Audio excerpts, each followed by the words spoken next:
Welcome back, everyone, to a new story. We really hope you enjoy it. John, from today on, you are going to become a better version of yourself, and that version, Taat, is a woman. The words sloshed around in my head, thick and syrupy, like the bitter taste clinging to my tongue. My first sensation was a dull throb at the back of my skull, followed by the rough, synthetic texture of a rope biting into my wrists. I blinked, trying to clear the fog from my eyes. The familiar interior of our sedan came into focus, but everything felt tilted, wrong. Streetlights smeared past the passenger window in long, lazy streaks of orange and white. I was tied to the seat.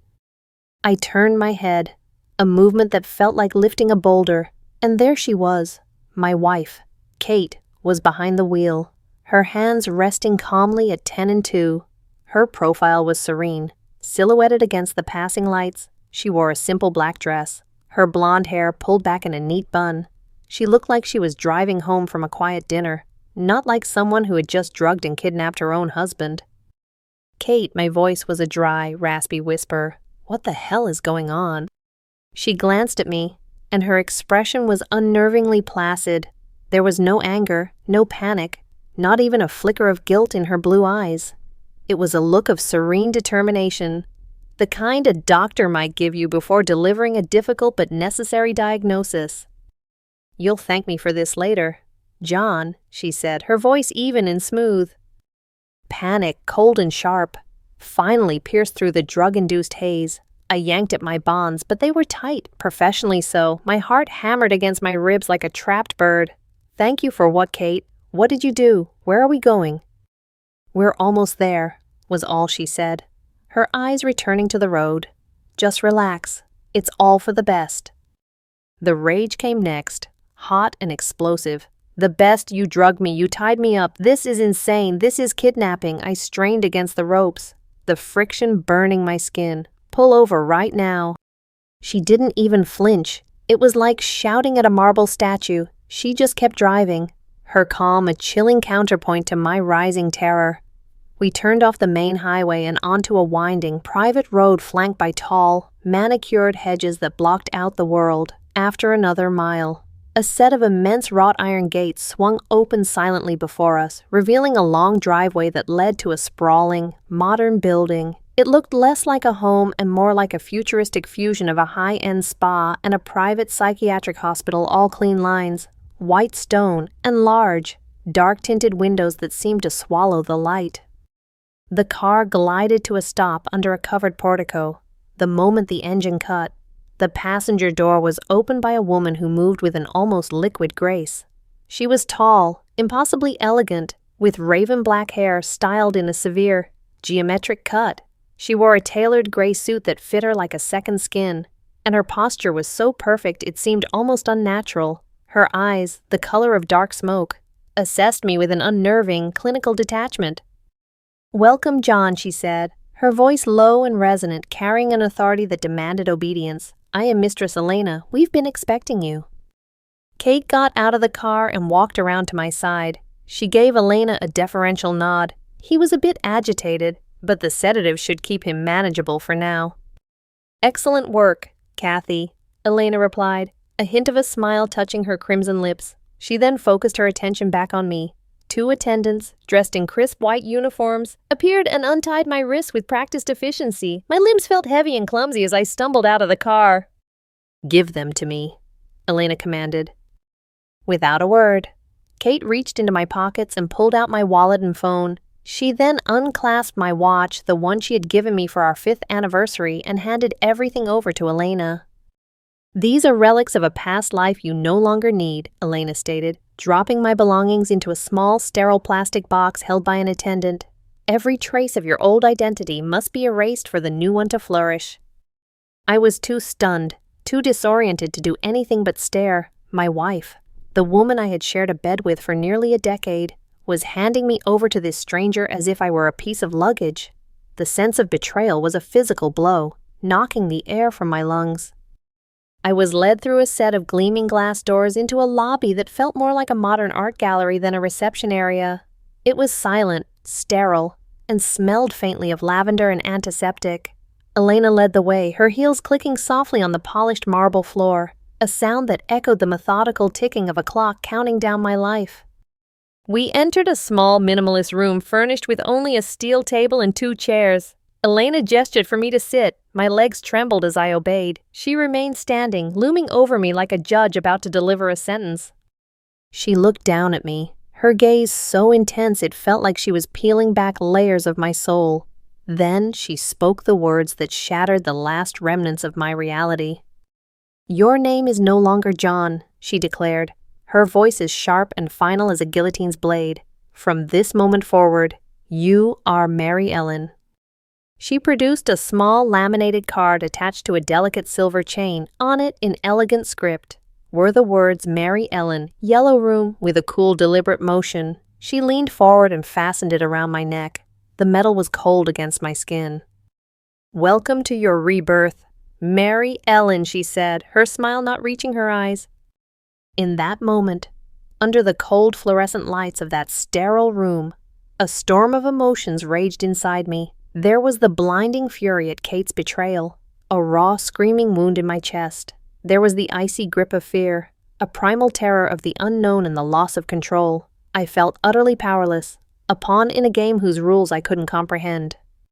But beneath the rage and the fear, a tiny, insidious flicker of something else ignited, a grotesque, shameful curiosity. A small, dark part of my mind, a part I never knew existed, whispered a question: what happens next? It was a question I was both terrified and horrified to have answered.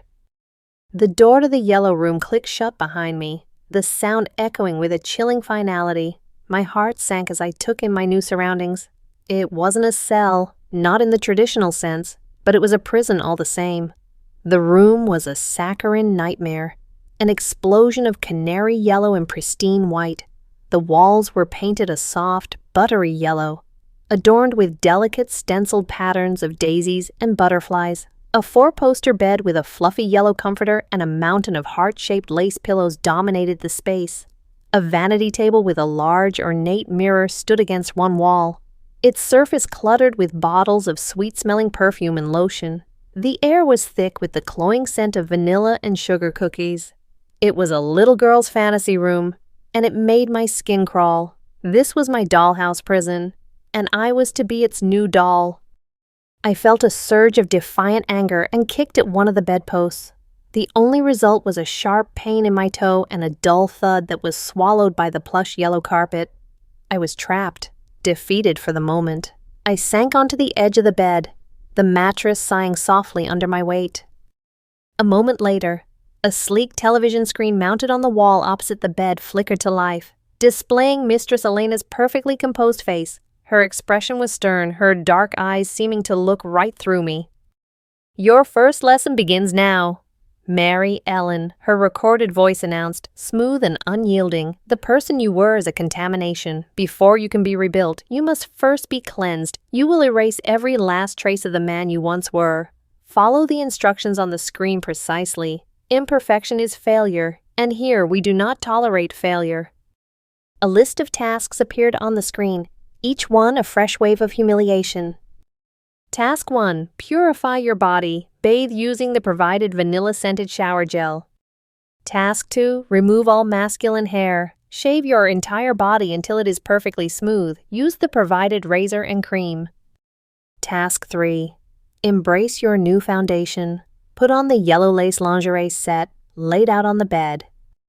Task 4. Await further instructions. Wear the silk nightgown and the blonde wig. Sit at the vanity until your presence is requested.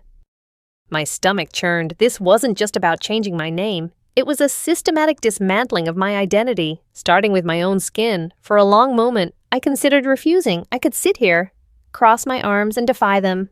But then the image of Elena's cold eyes and the memory of me as punishment, a scene I would witness later but could already feel the dread of flashed in my mind.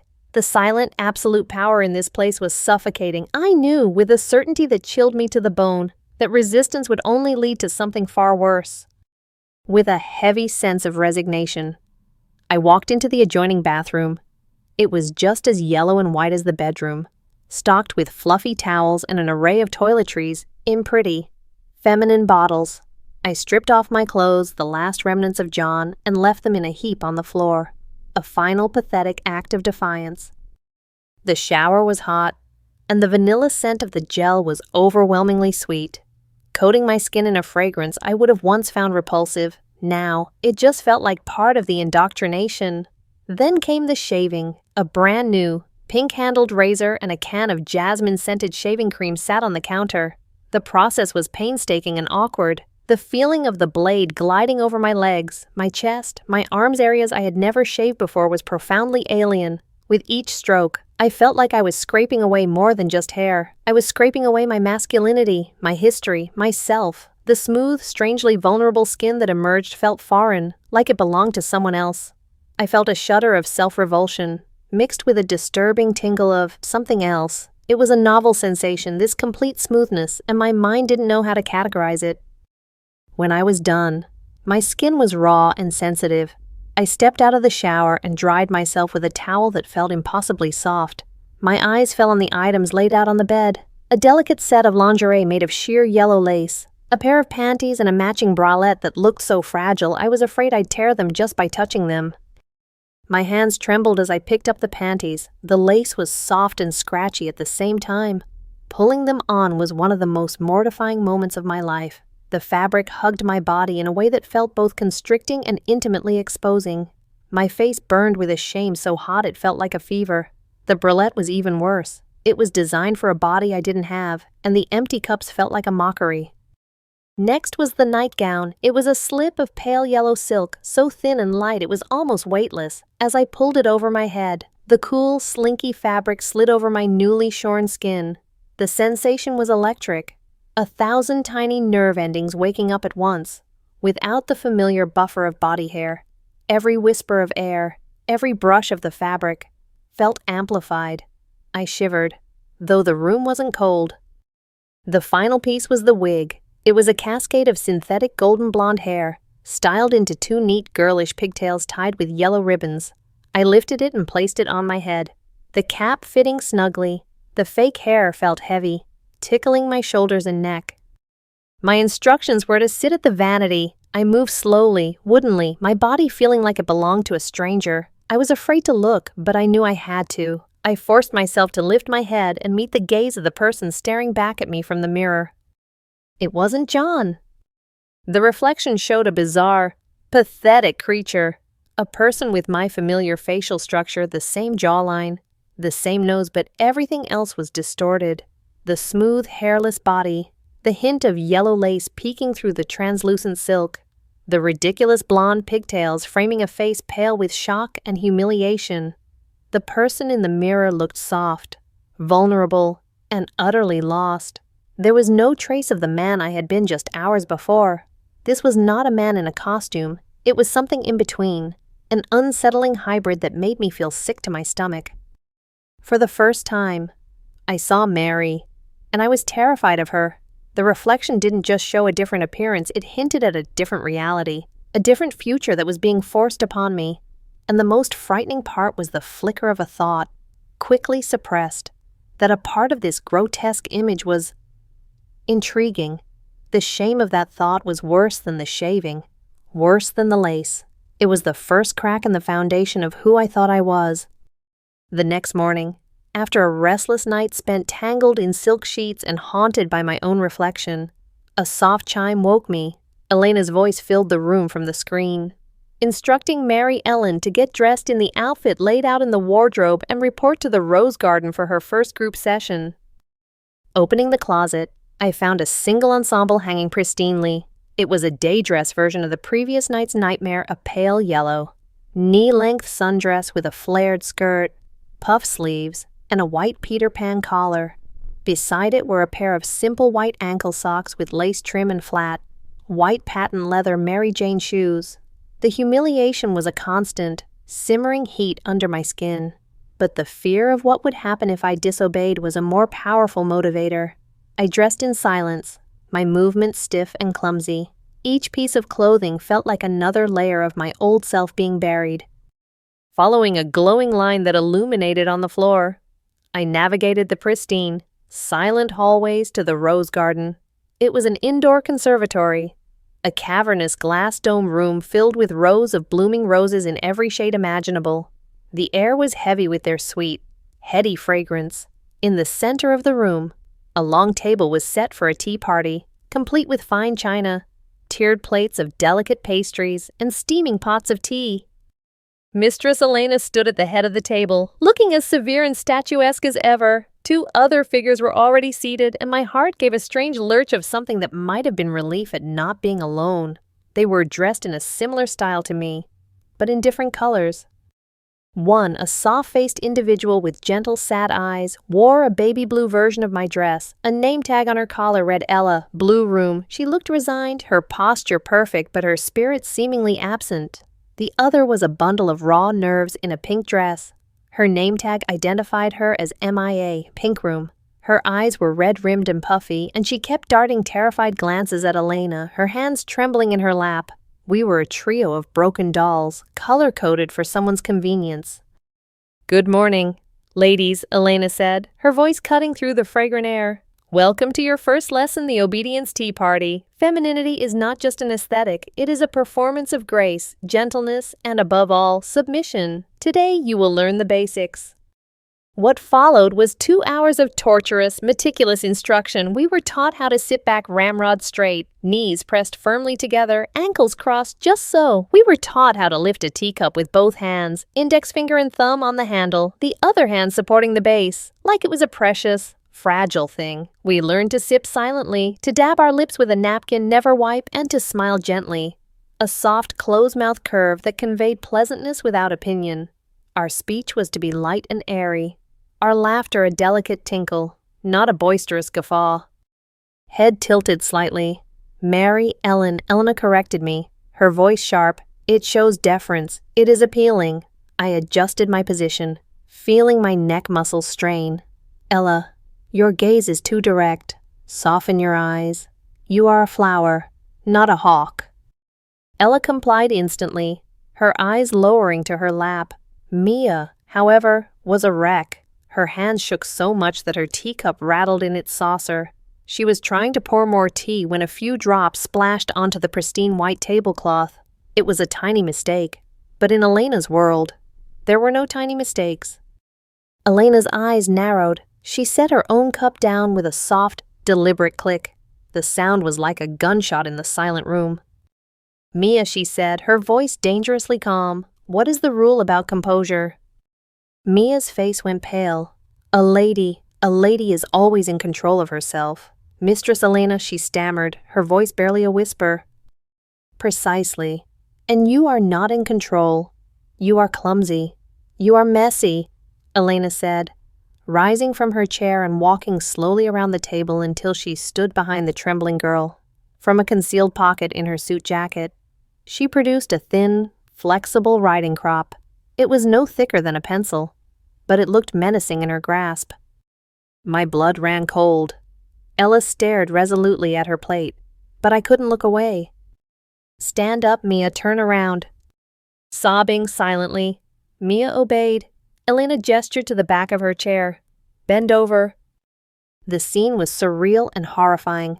Mia, in her pink princess dress, bent over the chair, her body shaking with silent sobs. Elena raised the crop. She didn't strike hard. There was no brutal violence to it. It was methodical, precise, and utterly degrading.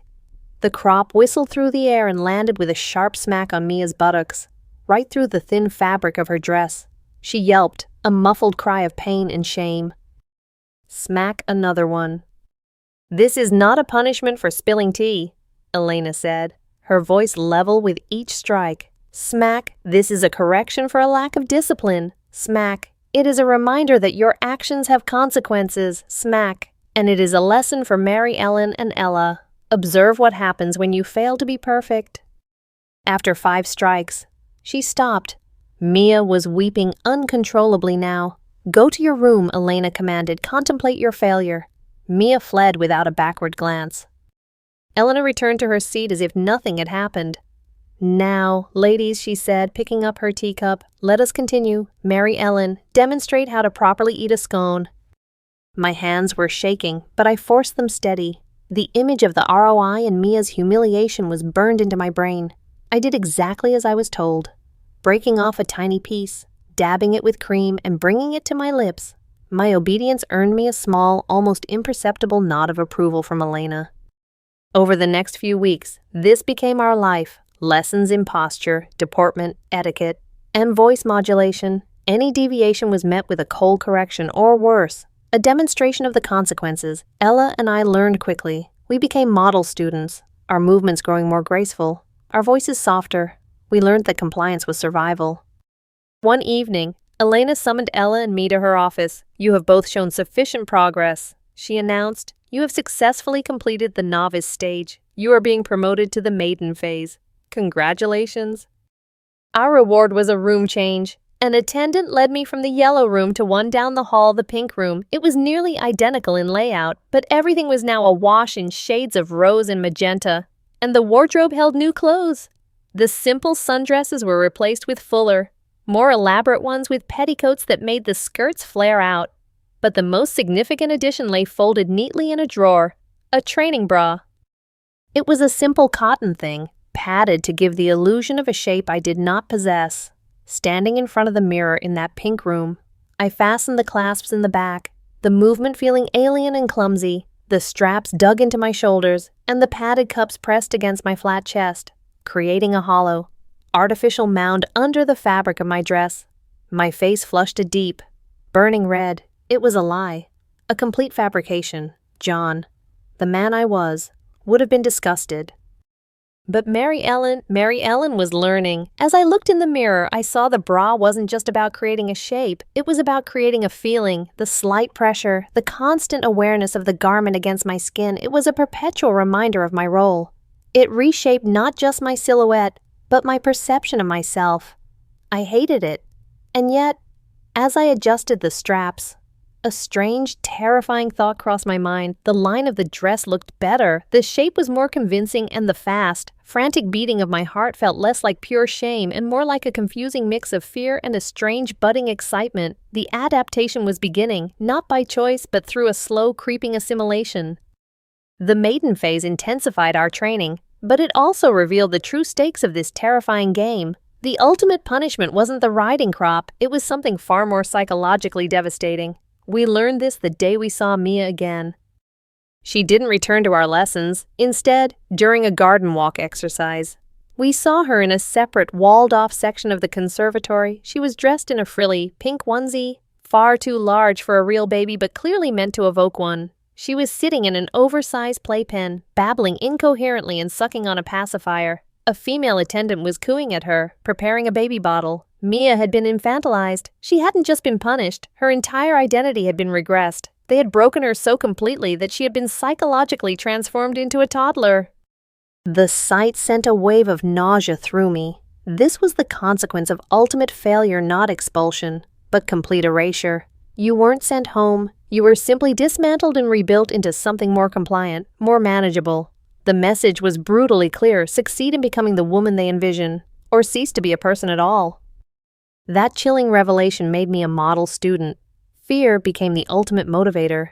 Ella and I excelled in our classes, which now included more advanced subjects. Our days were filled with lessons on makeup application, hairstyling, and the art of feminine conversation. We spent hours in front of mirrors learning to create a flawless foundation, to apply eyeliner with a steady hand, and to blend blush for a natural, girlish flush. We learned to expertly secure our wigs, making them look as natural as possible. We were introduced to more restrictive undergarments, cinchers, and corsets that squeezed our torsos, forcing us into an hourglass silhouette. The pressure was constant, a tight, unyielding hug that dictated our posture and breathing. The most grueling lessons involved learning to walk in high heels. We started with 2-inch heels, spending hours pacing back and forth in a dance studio lined with mirrors. The instructor, a stern woman named Ms. Dubois, would tap our calves with a pointer stick.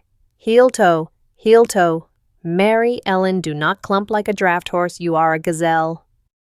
It was during one of these agonizing sessions that something unexpected happened. We had graduated to 3-inch stilettos, and I was struggling to maintain my balance while executing a turn. A different instructor was present that day, a young man who couldn't have been much older than 30. He was handsome, with a kind smile and warm, gentle hands. His name was Daniel. He saw me wobbling and approached me quietly. "You're too tense," he said, his voice soft. "You're thinking too much about your feet. Feel the movement in your hips." Before I could process it, he stepped behind me and placed his hands lightly on my waist. His touch was firm but gentle. It wasn't threatening, but it was startlingly intimate. I froze, my breath catching in my throat. I hadn't been touched by anyone other than attendants or Elena in weeks, and never like this. "Relax," he murmured, his voice close to my ear. "Just sway with it. Let your hips lead."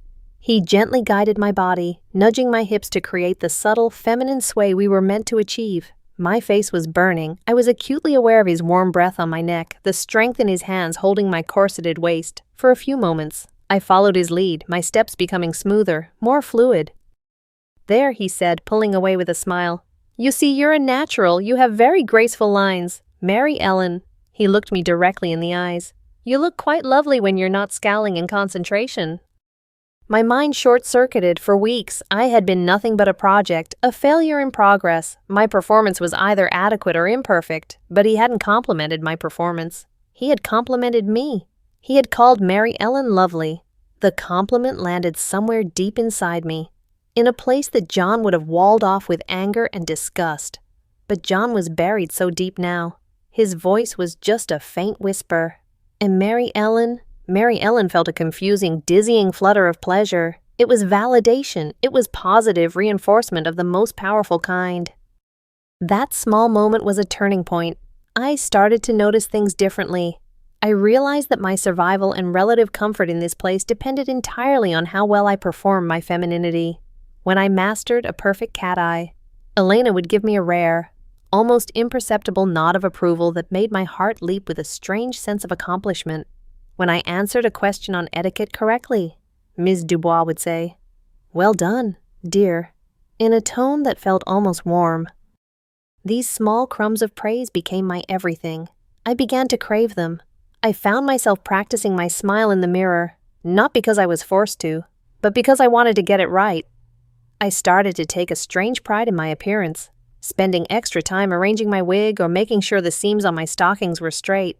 The inner conflict was still there, a constant low hum of misery and self-loathing, but it was being drowned out by a new, more powerful drive, the desire to be a good girl. I began to see my reflection not as a grotesque parody of John, but as Mary Ellen, and I started to judge her by Elena's standards. Is her posture correct? Is her expression gentle enough? Is she pretty? The fear was still there, lurking in the shadow of Mia's fate, but it was now tangled up with a desperate need for approval. I was no longer just pretending to be a woman to survive. A part of me was actively trying to become her, because being her meant praise, safety, and a bizarre sense of purpose. The line between the role I was playing and the person I was becoming was beginning to blur, and I was too afraid to try and find it again. The day I finally perfected the art of walking in 4-inch heels without a single wobble marked my graduation from the maiden phase. That evening, Elena summoned me to her private study. The room was dark and imposing, filled with mahogany furniture and leather-bound books. She sat behind a large, ornate desk, a single lamp casting her face in dramatic shadows. "You have done exceptionally well, Mary Ellen," she said, her voice softer than I had ever heard it. "You have absorbed every lesson. You have shed the coarse, clumsy shell of your former self and allowed the true woman within to blossom." I stood before her, my hands clasped demurely, my posture perfect. I murmured a soft thank you. "Mistress Elena," just as I had been taught. She smiled, a genuine, radiant smile that transformed her severe features into something breathtakingly beautiful. It made my heart do a nervous little flip. "You are ready for the final step. Tonight. You will be prepared. Tomorrow. You will be reborn not as a novice or a maiden, but as the woman you were always meant to be. Tomorrow, you will become Madison." The name felt right. Madison sounded elegant, confident, complete. Mary Ellen was a girl in training. Madison was the finished product. That night was different from all the others. There were no lessons, no corrections. I was taken to a luxurious private suite that resembled a bridal chamber. Attendants bathed me in milk and rose petals, massaged fragrant oils into my skin until it glowed, and gave me a manicure and pedicure. They dressed me in a breathtaking gown of pure white silk that shimmered under the soft lights. They styled a new wig for me, long, flowing waves of rich auburn hair, and applied subtle, elegant makeup that made my eyes look larger and my lips fuller. When they were finished, Elena entered the room. She circled me slowly, her critical gaze taking in every detail. I stood perfectly still, holding my breath. "Perfection," she whispered, her voice filled with a creator's pride. She came to stand before me and gently tucked a stray auburn curl behind my ear. Her touch was feather-light, but it sent a jolt through my entire body. "Tomorrow, Madison," she said, her voice a low, hypnotic murmur. "Tomorrow you become the perfect version of yourself, your final gift." I went to sleep that night in a haze of vanilla-scented perfume and nervous anticipation. I was terrified, but also excited. The promise of perfection was a powerful drug. The lingering ghost of John screamed in protest from the deepest dungeon of my mind, but his voice was weak and hoarse. Madison was the one at the forefront now, eagerly awaiting her own birth. The morning came too soon. I wasn't given breakfast. 2 stoic male attendants in medical scrubs came for me.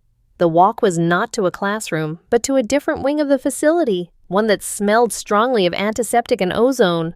The clinical scent was a harsh contrast to the perfumed world I'd grown accustomed to. Panic began to claw its way up my throat. They led me into a room that was blindingly white, an operating theater. Surgical lights hung from the ceiling like metallic insects, and gleaming steel instruments were laid out on trays. In the center of the room was an operating table. This wasn't about wigs and makeup anymore. My heart hammered against my ribs. I tried to back away, a guttural no forming on my lips, but the attendants held my arms in an unbreakable grip. They were strong, efficient, and deaf to my sudden, desperate fear. They guided me to the table and gently but firmly made me lie down. Straps were fastened over my arms and legs. I was trapped. Elena appeared at my side, dressed now in surgical scrubs, a mask covering her mouth but not her intense, dark eyes. "Do not be afraid, my dear," she said, her voice calm and reassuring, though it did nothing to quell the terror seizing me. "This is simply the final polishing. We are merely making the outside match the beautiful woman you have become on the inside." A man in a surgical mask, presumably the doctor, approached with a syringe. I thrashed against my restraints, the name John finally screaming in my head with renewed force. This was it. This was the point of no return. Elena placed a cool hand on my forehead. Her touch was surprisingly gentle. "Hush now, Madison," she crooned, her eyes holding mine. "From this moment forward, you will be reborn. Just sleep." The needle pricked my arm. A cold sensation spread through my veins. The last thing I saw before the world dissolved into blackness was Elena's triumphant, smiling eyes. Waking up was a slow, groggy process. I was aware of a dull, throbbing ache across my chest and a tightness around my waist. My whole body felt different. I was in a soft bed in a room that looked like a luxury hospital suite. The first thing I noticed was the weight on my chest. It wasn't the hollow artifice of a padded bra. It was a real, tangible heaviness.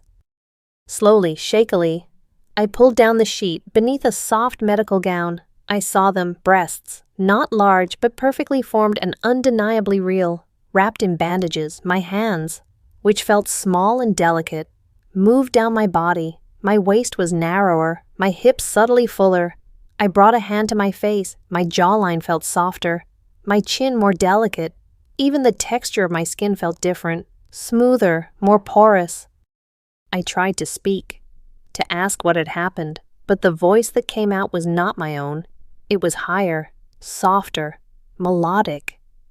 Who am I? A figure moved into my line of sight. It was Elena, now back in her immaculate gray suit. She sat on the edge of my bed and placed a gentle hand on my cheek. Her touch was warm. "You are Madison," she said softly, as if speaking to a child. "You are perfect." The door to the suite opened and another woman walked in. For a moment, my drugged mind didn't recognize her. Then it clicked. It was Kate, my wife. But she looked different too. Her hair was styled differently, her clothes more fashionable. She looked happier, more relaxed than I had ever seen her. "Kathy," Elena said. "She's awake." "Kathy." My wife, Kate. Kathy glided to my bedside, her face glowing with adoration. She looked at me not as a husband, but as a masterpiece she had commissioned.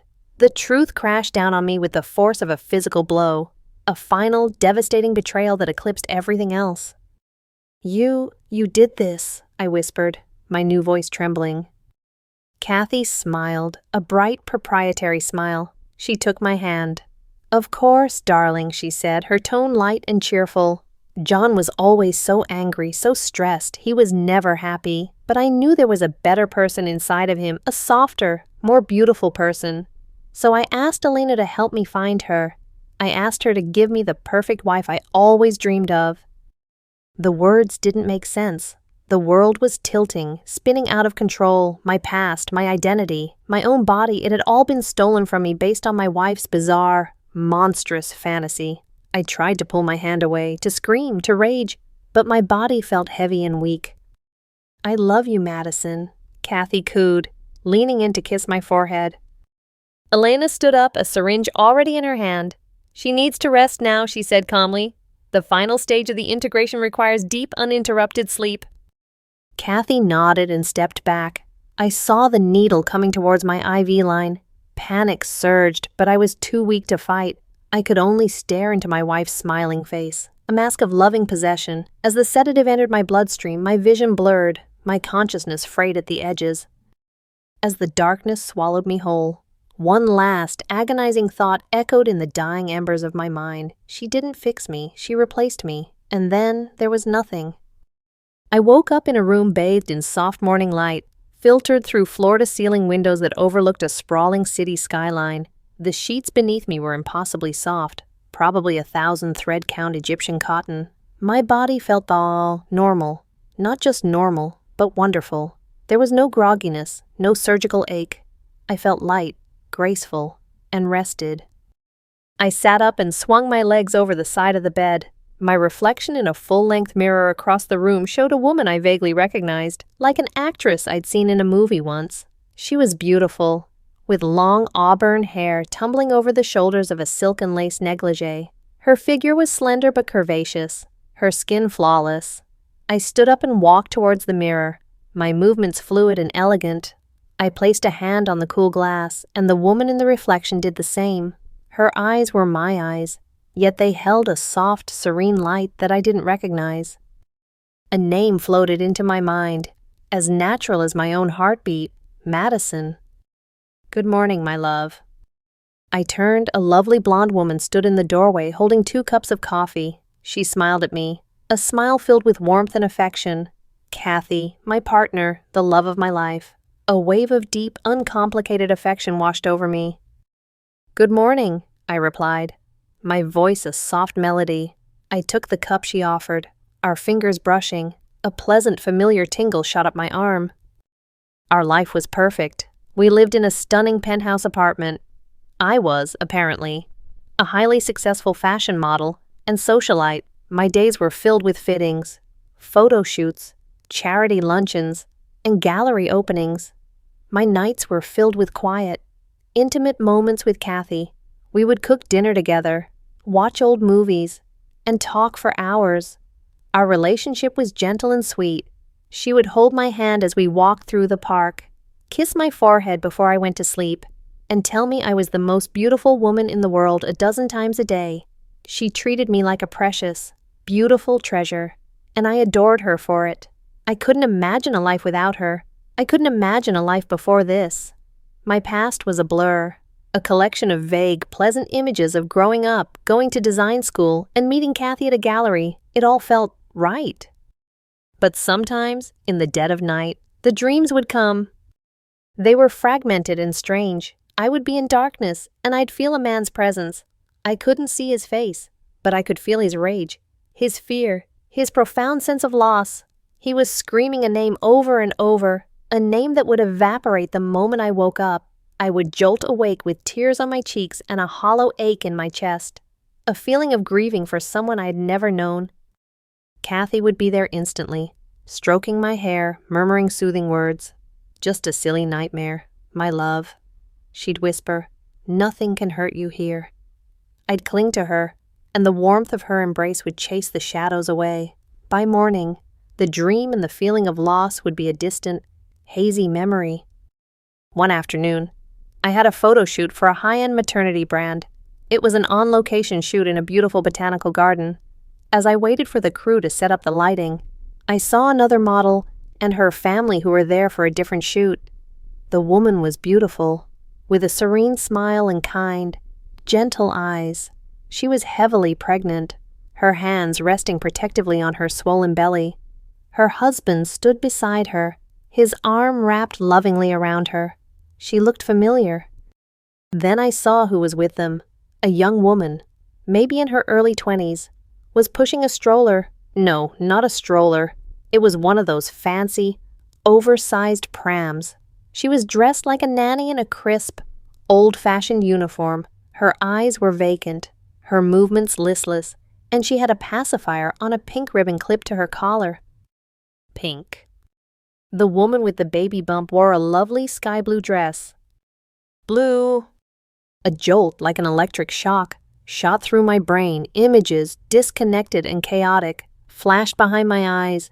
A yellow sundress, a teacup shattering on a white tablecloth, the sharp, whistling sound of a riding crop, the cold, clinical face of a woman with dark hair. The pregnant model in the blue dress looked over at me and her eyes widened in a flicker of recognition, quickly followed by a veil of fear. She immediately looked away, pulling her husband closer. Ella, the vacant-eyed girl in the nanny uniform, Mia. The names appeared in my mind like ghosts. My breath hitched. My head started to pound. Who were they? Why did they feel so important? Why did the sight of them fill me with such a profound, soul-deep terror? I stumbled backward, my hand flying to my mouth. Tears streamed down my face, hot and fast. I wasn't crying for any reason I could name. It was a purely physical reaction. A body remembering a trauma the mind had been forced to forget. A phantom limb of a life I couldn't recall was aching with an unbearable pain. "Madison, darling, what's wrong?" Kathy was there, suddenly at my side, her arm wrapping around me, turning me away from the scene. She guided me back to our trailer, her voice a soothing, hypnotic lullaby. "It's nothing, my love. You're just overworked. A pretty little thing like you shouldn't get so stressed," she cooed, pressing a cool cloth to my forehead. She hugged me tight, rocking me gently as if I were a child. "A lady doesn't need to trouble herself with old, unpleasant things. We only look forward, don't we?" I looked into her loving, concerned eyes. Her words were a balm, a cool wave washing over the chaotic, burning fragments of memory. Old, unpleasant things. Yes, that's what they were. They didn't matter. This mattered. Kathy's love. Our perfect life. I took a deep breath and gave her a small, trembling smile. "You're right," I whispered. "I'm sorry, I just felt faint for a moment." "Of course, my sweet," she said, kissing my temple. "Let's go home. I'll run you a bath." Later that evening, I stood before the mirror in our bedroom. The perfect woman stared back at me. Flawless skin, expertly applied makeup, a designer dress that hugged my surgically perfected curves, radiant, happy, loved. The echo of the man's scream from my nightmares was gone. The image of the scared woman in blue and the broken girl in pink had faded, tucked away in a box I would never open again. There was no more John. There were no more memories. There was only Madison, the woman I was created to be. And as I smiled at my beautiful reflection, I felt a wave of profound, serene happiness. It wasn't the happiness I had chosen, but it was the one I was given, and it was enough.